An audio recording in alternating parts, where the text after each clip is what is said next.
Muito obrigada. Eu agradeço muitíssimo ao professor Luís Andrade o convite para estar aqui.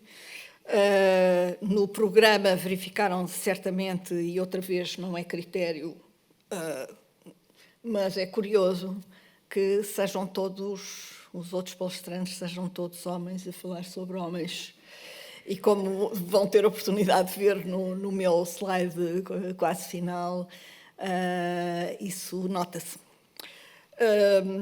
Ora bem, então, Irene Lisboa, 1892-1958, tem uma relação muito longa com a Seara Nova.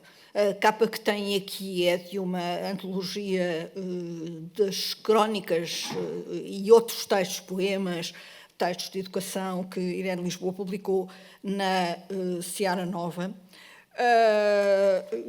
Já nessa altura não havia nada disponível da obra de Irene Lisboa no mercado, e foi por mão do professor Jacinto Prado Coelho que esta minha proposta, este meu projeto foi levado à imprensa nacional, e saiu esta antologia para a qual o Vasco Graça Moura escolheu esta capa com um quadro de Carlos Botelho de uma das suas vistas de Lisboa.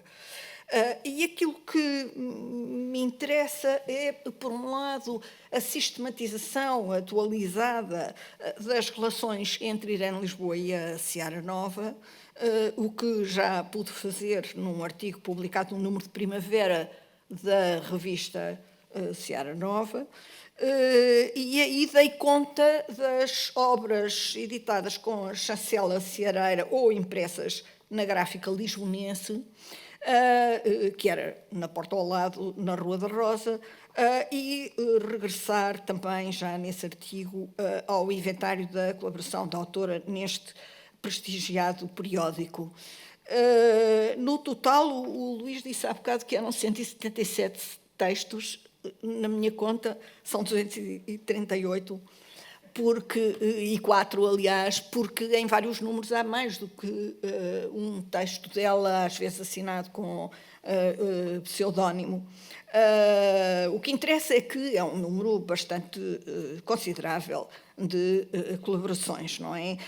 Que se distribuem entre a crónica, a narrativa, a poesia, a crítica de livros, os textos de pedagogia e, como teremos a oportunidade de ver, o encargo que a Irene teve e que realizou sozinha do inquérito ao livro, de que saíram 2 dos 4 volumes planeados em 1944 e 46. Lá voltarei. Ao longo dos anos, a colaboração de Irene Lisboa na Seara Nova situa-se entre 1929 e 1955. E ela foi desenvolvendo também na revista assinaturas, João Falco, Manuel Soares para os textos pedagógicos, Maria Moira num curto período entre 38 e 39, Irene Lisboa e, entre parênteses, João Falco, como terei a oportunidade de exemplificar, entre 40 e 42, altura em que passou a assinar os seus textos literários e de crítica com o seu nome pleno, Irene Lisboa. Estes textos distribuem-se por séries na Seara Nova, tituladas, por exemplo, Coisas Poucas, Folhas, Folhas Soltas, Folhas Volantes, Momentos, Ao Acaso, Notas, Contarelos ou Crónicas da Serra. Na rubrica crítica, Irene Lisboa teve as funções de recensear, com outros ceareiros, evidentemente, de recensear obras recentes.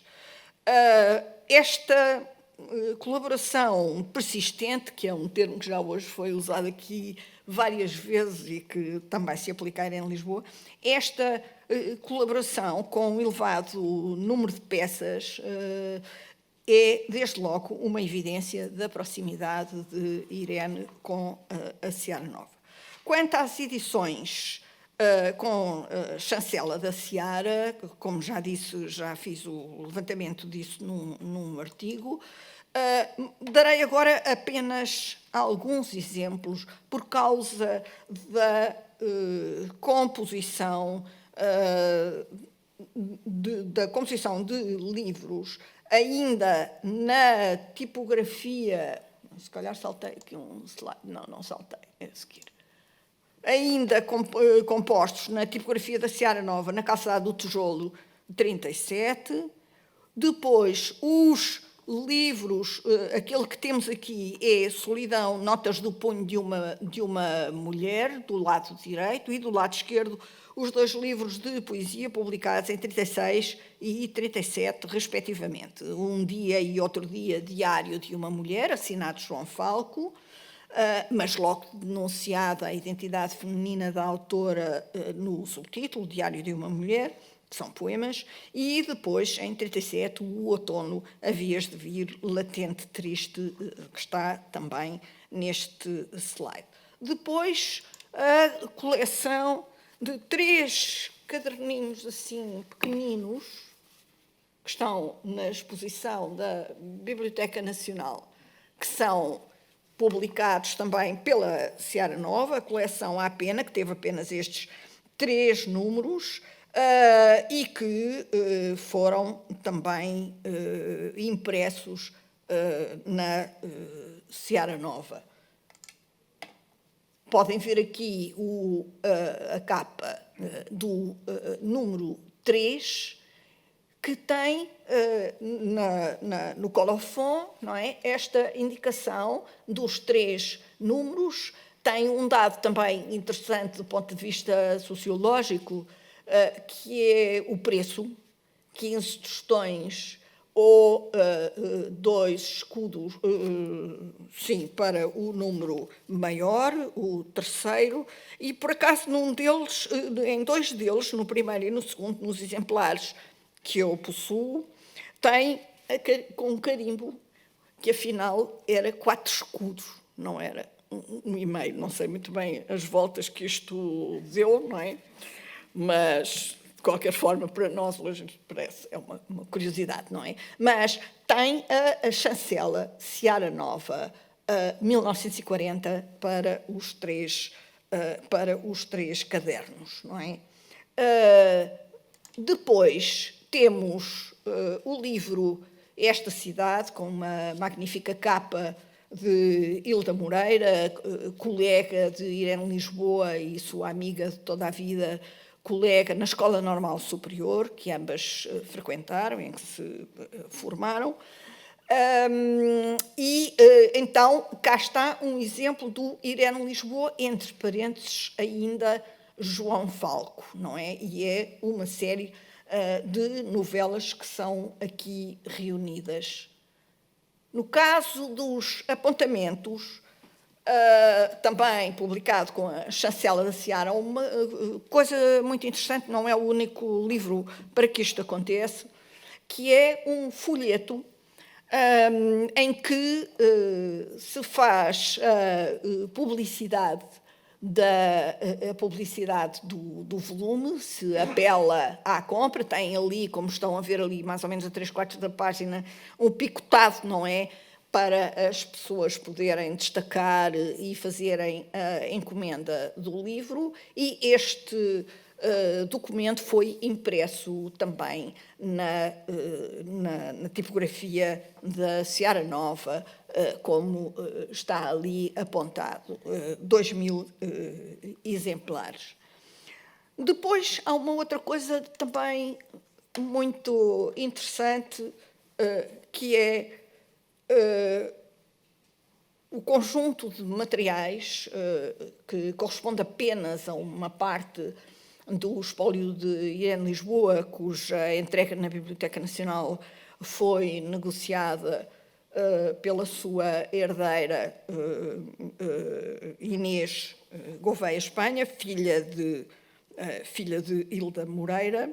A outra parte do espólio, neste momento, não tenho informação, e a Biblioteca Nacional também não, do que é que lhe aconteceu, porque esta senhora faleceu há 2 anos, ou 3, talvez, e não tivemos mais notícias do que se passa com o espólio muito importante que entenderam não depositar logo na Biblioteca Nacional. Seja como for, este espólio, que é o espólio 24 depositado na Biblioteca Nacional, é muito vasto, tem um acervo de documentação muito importante, não apenas para o estudo da obra do escritor, mas, por exemplo, para o conhecimento das suas relações com uma revista como a Seara Nova.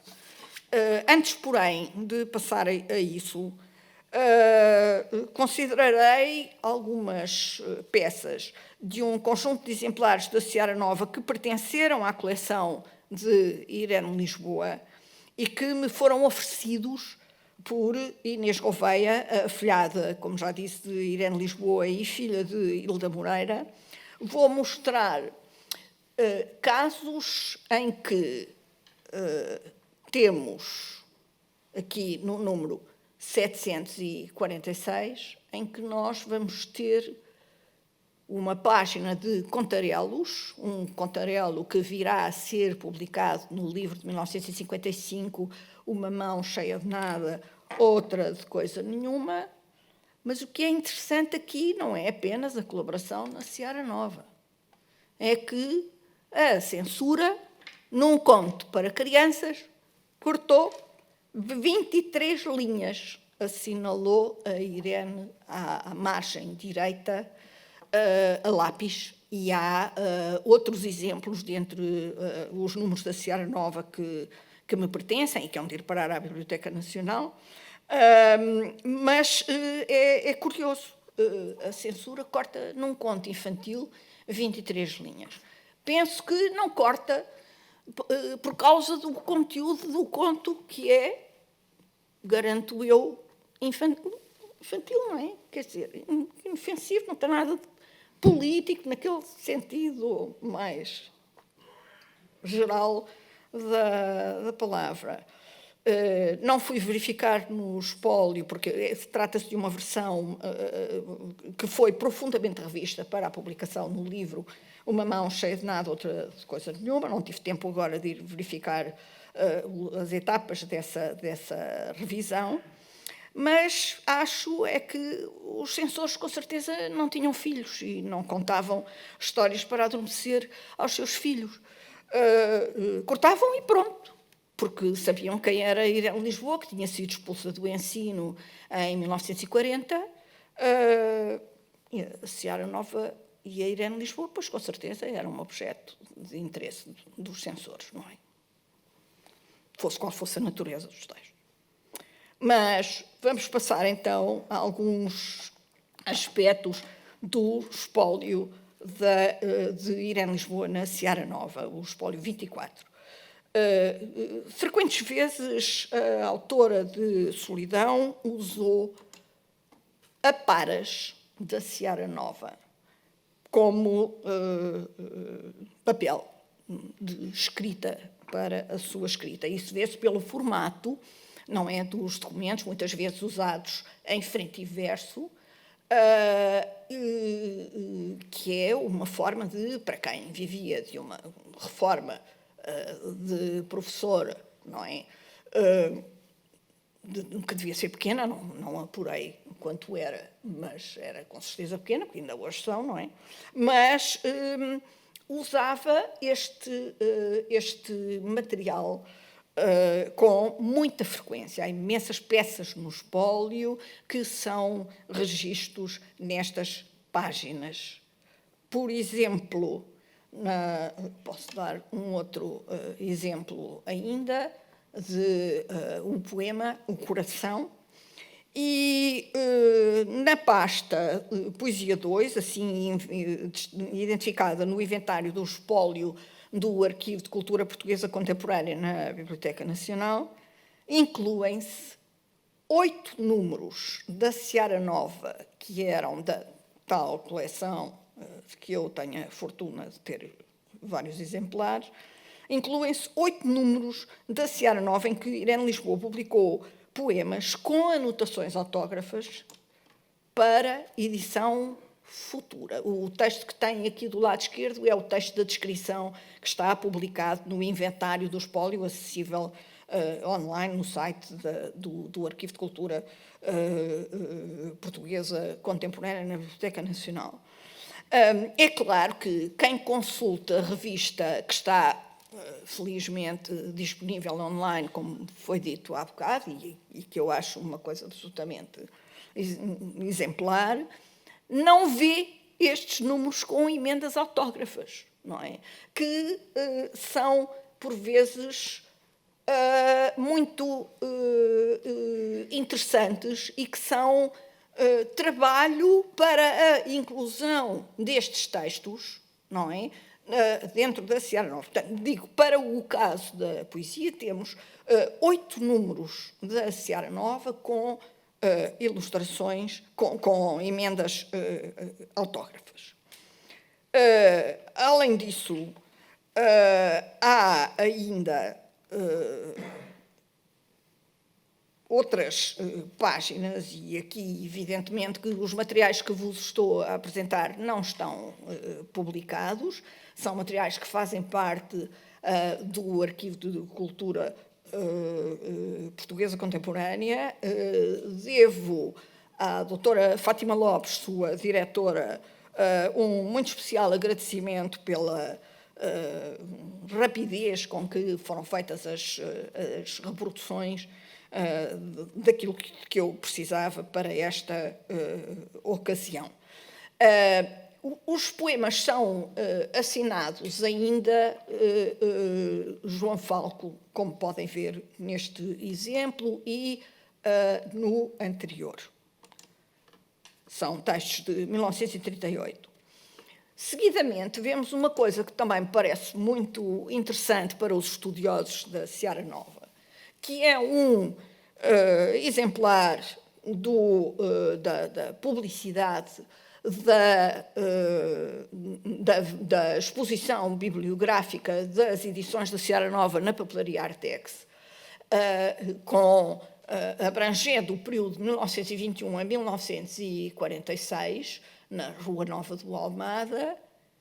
Há muitos exemplares deste folheto que a Irene Lisboa utiliza no verso, como tem um exemplo neste slide, utiliza no verso como material para escrita. Não é? E na página do panfleto propriamente dito, ela tomou também notas, faz nomeadamente listas de poemas que vem a escrever com este suporte. Parece-me isto muitíssimo interessante, porque mostra que ela estava lá na redação, não é? Para ter acesso a estes papéis, estava lá, e sabemos que estava, não é? Depois passamos para uma questão que eu deixo apenas levantada, porque isto é para ser tratado pelo João Luís Lisboa ou alguém da sua equipa ou outro investigador que se entenda habilitado para isto, no campo da história do livro, porque se trata do inquérito ao livro em Portugal. Uma vez mais, a descrição que tem aí do lado esquerdo é que se encontra no inventário do espólio no site da Biblioteca Nacional. Chama a atenção para que são 469 folhas.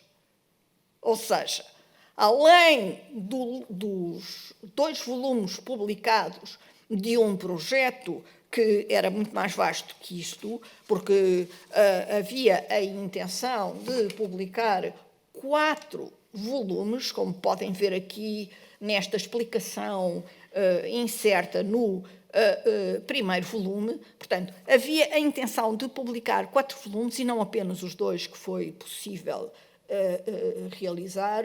Eu pus ali umas estrelinhas, isto está um bocadinho distante para mim, no índice, para chamar a vossa atenção para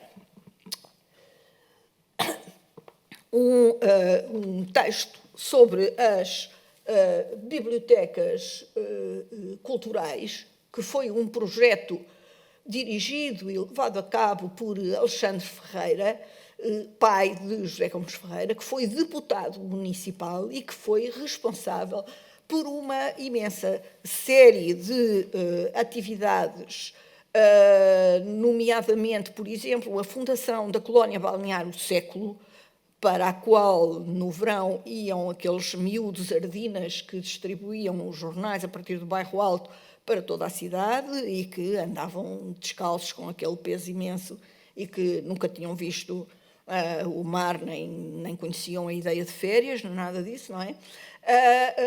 E muitas outras atividades. Há um dos catálogos que foram editados no centenário de José Gomes Ferreira, pela Câmara Municipal de Lisboa, que é justamente José Gomes Ferreira, e uma metade do catálogo é José Gomes Ferreira e Alexandre Ferreira, que é uma personalidade de republicano muitíssimo interessante, segundo me parece, não é?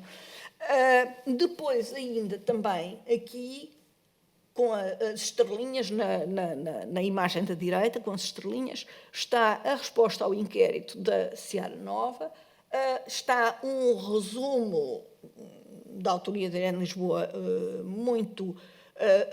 muito bem feito, e está uma peça à qual darei atenção daqui a pouco, dentre as respostas dos editores e livreiros ao inquérito propriamente dito, que me parece uma peça muito interessante para, não só em geral, para a história do livro em Portugal, mas também para a história do que era o livro nas colónias.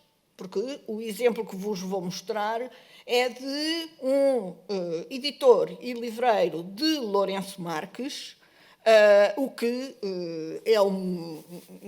são duas peças, que vou dar exemplo daqui a pouco, que me parecem merecer um estudo, cuidado. Todos os textos publicados nos 2 volumes do inquérito me parecem merecedores disso, mas, portanto, no segundo volume, e peço desculpa da falta de qualidade da imagem da direita, que é uma fotocópia que eu fiz in illo tempore do índice do segundo volume, no qual destaquei ali com um sublinhado algumas peças que me parecem especialmente merecedoras de atenção. Portanto, eu julgo que este inquérito ao livro não está trabalhado, e o que é mais interessante também depois são as tais 460 e não sei quantas folhas que estão no espólio. Esta é a carta circular que foi impressa, uma vez mais, na Gráfica Lisbonense, não é? Ao lado das instalações da Seara Nova na Rua da Rosa, nessa altura, no número 240, a tipografia era no 238, e é uma carta em papel timbrado da Seara Nova, em formato A5, assinada pela Seara Nova Irene Lisboa, que é a única inquiridora, como ela diz, na explicação do primeiro dos volumes desta série. Depois, temos o inquérito propriamente dito. É preciso notar que Irene Lisboa não tem preparação estatística, não é? E, portanto, faz isto com o que sabe, não é? E é um esforço absolutamente impressionante. Porque, estão a ver, as questões são questões realmente, como digo, para os sociólogos, não é? O atual comércio do livro é compensador, quais são os autores mais em voga e por aí adiante, não é? Quer dizer, o que acontece aqui é que depois há imensos materiais de correspondência que foram enviados para a Irene Lisboa na Seara Nova com respostas a este inquérito e correspondência que às vezes os editores, como vamos ver no exemplo de Lourenço Marques que vos trouxe, cartas em que o editor, além disso, dá explicações sobre a sua atividade. E, além disso, uma vez mais, aproveitando o papel, Irene Lisboa usa muitos dos exemplares do inquérito para as suas anotações. Na imagem que tem à esquerda é um papel que estava dobrado em 4, não é? Com contas, com anotações, usando aquele lápis que aparece muitas vezes nos manuscritos de Irene Lisboa, que era infelizmente também o conhecido como lápis azul da censura, mas são aqueles lápis grandes, não é? Grossos, de um lado vermelho, do outro lado azul, que ela usa e tem uma série de códigos para assinalar as coisas que, entretanto, já passou para outro lugar, ou para dar destaque a documentos, como é o caso aqui, não é? Na imagem da direita têm uma observação que me pareceu também especialmente interessante, de um dos respondentes ao inquérito, que falou nos engenheiros de almas, dito de Stalin sobre os escritores. Interessante, não é? A gente conhece a frase, obviamente, não é? Do contexto destas questões, mas há um editor que não está sequer entre os mais conhecidos, que a Irene tomou nota, que se referiu a esta questão dos engenheiros de almas, que me parece bastante interessante. Depois, esta é a carta de reforço, não é? Porque na primeira carta, não sei se repararam, mas davam-se 15 dias para os editores e livreiros responderam. Se fosse hoje, mandavam-nos todos dar uma grandíssima curva, porque em 15 dias não há tempo para se fazer nada disto, não é? E naquela altura, se calhar, também não é? Mas, então, há uma carta de reforço não datada, não é? E que deve ter sido enviada individualmente a cada um deles. Depois, há esta sebenta, uma sebenta daquelas que se vendiam nas papelarias, e agora nem sei se ainda há, mas uma sebenta em que nós temos notas manuscritas muitíssimo interessantes de entrevistas que ela fez pessoalmente. Portanto, além dos materiais que os editores e livreiros enviaram com as suas respostas, há ainda imensas notas que Irene Lisboa tomou nessas entrevistas e que usou nestes volumes, naqueles resumos que aparecem no final de cada um dos 2 volumes publicados, não é? Portanto, é uma sebenta muitíssimo rica em materiais que devem também ser estudados. E então chegamos ao Sr. João António de Carvalho, que era o editor da Minerva Central de Lourenço Marques, e que envia uma carta manuscrita. Desculpem, primeiro temos aqui a resposta ao inquérito propriamente dito, em papel timbrado, da Minerva de Lourenço Marques, a resposta datada de 1944, ao alta folha, e depois temos nas 4 páginas temos anotações à margem esquerda, anotações a lápis de Irene Lisboa, e temos na página que está à direita neste slide, temos alguns passos cortados, porque são coisas que ela já tinha transcrito, não é? Este era o método que ela usava para, a partir dos seus manuscritos, tendo transcrito os documentos, os barrar, não é? Depois temos ainda a primeira e a última página dessa tal carta, que o editor, uma vez mais, em papel timbrado da Minerva de Lourenço Marques, envia com explicações suplementares muito detalhadas e muito interessantes que este editor enviou a Irene Lisboa. Portanto, o que eu quero dizer com isto é que, no espólio, relativamente ao inquérito ao livro, mas também relativamente a muitas outras coisas do espólio, em algumas delas estou a trabalhar, há imenso material que pede estudos interdisciplinares e, nomeadamente, no que diz respeito ao inquérito ao livro, estudos feitos por quem saiba de história e de sociologia do livro. E parece-me que isso é uma tarefa que pode ser feita e que me parece muito interessante, realmente. Finalmente, queria mostrar o catálogo de um museu que neste momento suponho estar moribundo. Está ali o Mário de Carvalho, o Mário que era secretário de Estado no Ministério da Cultura nessa altura e que foi comigo à inauguração deste museu em Arranhó, que é uma freguesia de Arruda dos Vinhos. E este museu, na Arruda dos Vinhos, portanto, em Arranhó, não é? Penso que neste momento está bastante abandonado. Devo dizer que nem investigo muito, porque me faz de tal maneira impressão, não é? Porque isto foi a Inês Gouveia que deu para a Arruda, onde a Irene nasceu, e onde viveu a sua infância e à qual teve uma ligação traumática durante toda a sua vida, não é? Mas a Biblioteca Pública de Arruda dos Vinhos chama-se Irene Lisboa.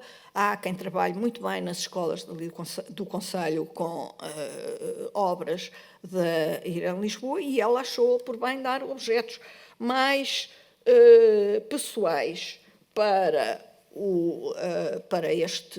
a fundação deste museu. Como nestas coisas as intenções são muito bonitas, mas depois a sustentação dos projetos é mais complicada, não é?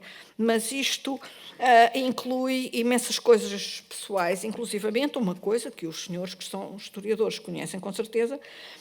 A Irene Lisboa tinha, como imensa gente teve, não é? Um afilhado de guerra durante a Primeira Guerra Mundial, que aliás há também no museu pelo menos uma fotografia. E tem duas granadas daquelas dos canhões, não é? Polidas, que foram adaptadas para jarras de flores feitas com cápsulas de granadas que foram oferecidas à Irene. Isto provavelmente eram coisas que eles faziam nas trincheiras, não é? Que é uma coisa muito... Como objeto é muito bonito, se nós não soubermos o que é, achamos que é muito bonito, se soubermos que são granadas das trincheiras, não é? A gente fica um bocadinho arrepiada, não é? Portanto, do material deste museu, eu queria, para fechar, dar-vos conta de uma página na qual está, em baixo, o jantar, uma fotografia do jantar dos 20 anos da Seara Nova, em outubro de 1941, com a ementa, não é? Nesta imagem não se vê muito bem, mas no catálogo também não. E lá está a Irene Lisboa no meio, a única senhora nesta fotografia. Portanto, Irene, continuamos bem acompanhadas, nós aqui a representar as senhoras nesta questão. Portanto, penso que nos arquivos da Seara certamente que existem estes materiais, mas gostava de dar conhecimento de que existem no Museu Irene Lisboa, em Arranhó, Arruda dos Vinhos. E termino com um slide feito a partir de fotografias de Irene Lisboa de vários anos, que foram publicadas numa coleção de postais feita com o município e com a Biblioteca Irene Lisboa e com o museu, feita por Jorge da Cunha, que é um professor absolutamente entusiasta de tudo o que diz respeito a Irene Lisboa, e esta sequência de fotografias trago-a porque penso que representa muito bem um tempo muito largo, como digo, entre 1929 e 1955, a Irene viria a falecer em 1958, e a partir de 55 já escreve muito pouco, porque está doente, mas uma fotografia de Virgílio Ferreira, a do centro, a de Virgílio Ferreira, que a visitava quando ela ia para as aldeias da Serra da Estrela, nos últimos anos da sua vida, passar larguíssimas temporadas, e o Virgílio Ferreira ia de férias para Melo, sua terra, e visitava a Irene, e conta, em textos, conta que uma vez chegou lá, não havia telemóveis, nem sequer telefones, com certeza, naquelas aldeias pequenas, chega lá e a sua dona Irene andava para os montes, disseram os camponeses de lá da aldeia, e, portanto, dessa vez ele não a conseguiu ver, mas viu-a em 1946, quando tirou esta belíssima fotografia. À direita está uma que a Irene está a ler um número da Vértice, não está a ler um número da Seara, porque não há fotografia dela a ler a Seara. E, portanto, o sentido da minha intervenção era mais para vos abrir pistas e dar trabalho, do que para resolver questões. Muito obrigada.